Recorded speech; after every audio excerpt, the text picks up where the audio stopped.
The 20th, and the last in my list of the most common questions asked by non-Muslims is that if Islam is the best religion, then why you find most of the terrorists are Muslims, most of the robbers are Muslims, most of the people who cheat are Muslims? Why? If Islam is the best religion, then why do you see that the Muslims are the worst? The reply to this question is that one of the major factors for this impression that all the terrorists are Muslims, the impression that most of the people who cheat are Muslims, the most of the people who bribe are Muslim, is the media. And about 5 years back, when I was called Dubai Holy Quran International Award for the second time, under the patronage of Sheikh Muhammad bin Rashid Al Maktoum, I had given the talk on my second day, Media and Islam, War or Peace. And I described in detail what is the strategy of the media to malign Islam. And I also gave a talk, Islam, the solution to the problems of humanity. The media says Islam is a problem for humanity. Actually, Islam is the solution for the problems of humanity. That's why the tagline of the Peace TV is the solution for humanity. That means Islam is the solution for humanity. What does the media do? Time will not permit me to give in detail. I'll just wind up my answer in a couple of minutes.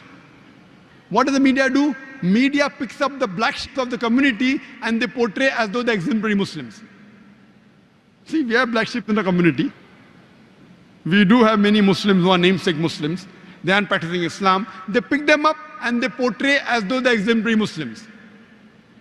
Many a time the media, they quote something of the Quran, they quote out of context.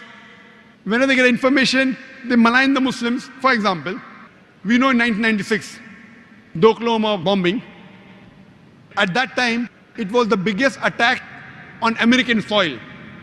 More than 100 people were killed, 166 people were killed. It came as headlines, Middle East conspiracy, Middle East conspiracy. Muslims to blame, Muslims to blame. Headline for days and weeks together. Later on, when they came to know it were 2 American soldiers, it comes once and vanishes. When they don't know the culprit, it comes for days as headlines. When they come to know the real culprit, 1 or 2 days, the news goes out. Why?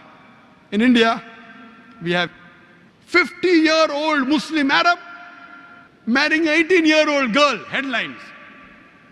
When 50-year-old non-Muslim rapes a 6-year-old girl, it comes in news briefs.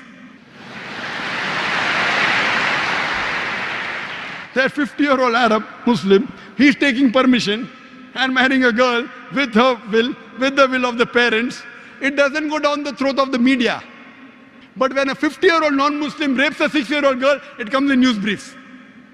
Why? Same example, couple of weeks back, there was a bomb blast in Pune, German bakery.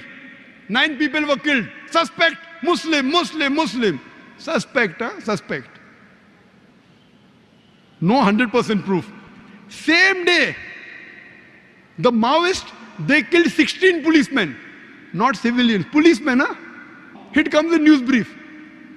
Muslim suspect, 9 civilians killed, 16 policemen killed by Maoist. Comes in news briefs. Ajib. They know the people who killed, not civilians. They have got cannons, rocket launchers. They bombard the full police station. Comes in news brief. They don't know who did the Pune bomb blast. Muslim suspect. And it's continuously there for many days. They don't know who did it. Who they know did it because it's a Maoist, communist, non-Muslim, news briefs. Or maybe front page, some papers, but below. And it vanishes out of the media. So the major cause is the media. Media and Islam, war or peace. Unfortunately, Muslims are very weak in media. Very weak. We may have good media about song channel, dance channel, many. But Islamic channels, unfortunately. Yes, I do know there are black sheep in the community. But yet, with all the black sheep. Yet, as a whole, the Muslims are the biggest teetotalers in the world. I know some Muslims who can drink the non-Muslim under the table. But as a whole, the biggest community of teetotalers in the world are Muslims. The biggest community as a whole that gives charity, they are Muslims. There is no non-Muslim, no human being in the world who can show a candle to a practicing Muslim as far as modesty is concerned, as far as sobriety is concerned, as far as human values are concerned, as far as ethics are concerned. No human being can show a candle to a practicing Muslim as far as modesty is concerned, as far as sobriety is concerned, as far as human values are concerned, as far as ethics are concerned. And I always give the example. Suppose you want to judge how good a car is, and latest S600 model of Mercedes is launched in the market, 2010 model. You want to test the car. You put behind the steering wheel a driver who does not know how to drive, and he bangs up the car. He has an accident. Who will you blame? Will you blame the car or the driver? Driver. If you want to know how good the car is, you have to know the specifications. What is the pickup? What are the safety measures? What is the ratio? What is the average of the car? Anti-brake locking system. Look at the specifications. And really, if you want to test drive the car, put behind the steering wheel an expert driver. If you really want to know about Islam, don't look at the Muslims. Look at the scriptures, the glorious Quran and the Sahih Hadith. Don't look at me. Don't look at the Muslims. If you really want to test drive a car, put behind the steering wheel an expert driver.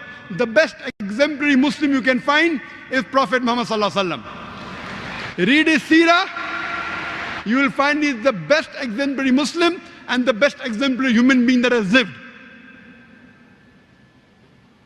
That's the reason I say that understand the religion by looking at the scriptures. And when you read the scriptures, the authentic sources, the Quran and Sahih Hadith, you will really appreciate Islam.